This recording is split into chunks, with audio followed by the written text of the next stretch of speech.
সঙ্গে প্রেম করছিস নাকি? আহারে ওলাও তো ঠাকুর করে কে রে? আমি তো বলে খাইনি, এরকম ব্যাপার হয়ে গেল। আমি তো এসব সম্পর্কে তোমার কিছু বলিনি। তুমি সত্যি কথা বলো, কার সাথে প্রেম করছো?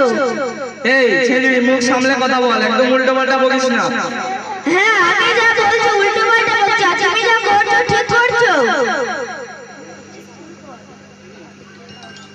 তুমি ফোনটা কেটে দিলে কেন? কারো জরুরি ফোন হতে পারে তো। না না, এখন আবার কে ফোন করবে? এখন অফিস থেকে ফোন এসেছিল। তুমি ফোনটা কেটে দিলে কেন? কারণ কোনো রহস্য আছে? দাঁড়াও, বারবার ফোন আসছে আর তুমি কেটে দিচ্ছ।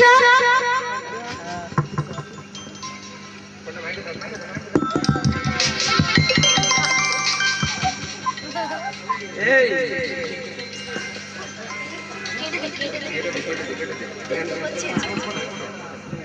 হ্যালো, কি জান, তুই ফোনটা বারবার কেটে দিচ্ছ কেন? হ্যাঁ ছেলে, তোর জানো করাচ্ছি, দাঁড়া, তোর একটা ব্যবস্থা করে দেবো। বাবাকে ফোন তুলেছে, ফোনটা কেটে দি। হ্যাঁ রে ওলা, এই জন্য তুই বাজার থেকে দেরি করে ফিরিস, ঘন ঘন বেড়াতে যাস, রাতে দেরি করে ফিরিস, সংসারে কোনো খেয়াল নেই। আমার শরীরটাও খারাপ, তুই একেবারে খেয়াল করিসনি। তোর আজকে আমি হিতে বিপরীত করে দেবো। এই ছেলে ছাড় ছাড়। মারবি তো? তবে রে ছেলে, আমি তোর মতো ছেলের সাথে সংসার করব নি। আর ঝড়াঝড়ি করেছিস তোরা? তুই স্বামী স্ত্রী ঝগড়া করিস কেন? এই ছেলে, আমিও তোর বললাম ছেলের সঙ্গে আর সংসার করতে চাই না।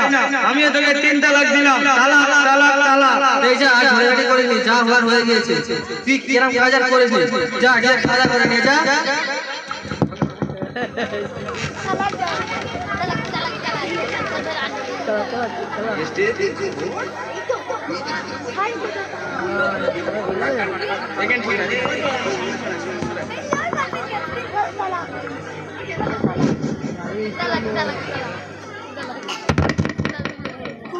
কিরে, তোরা ভালো আছিস তো?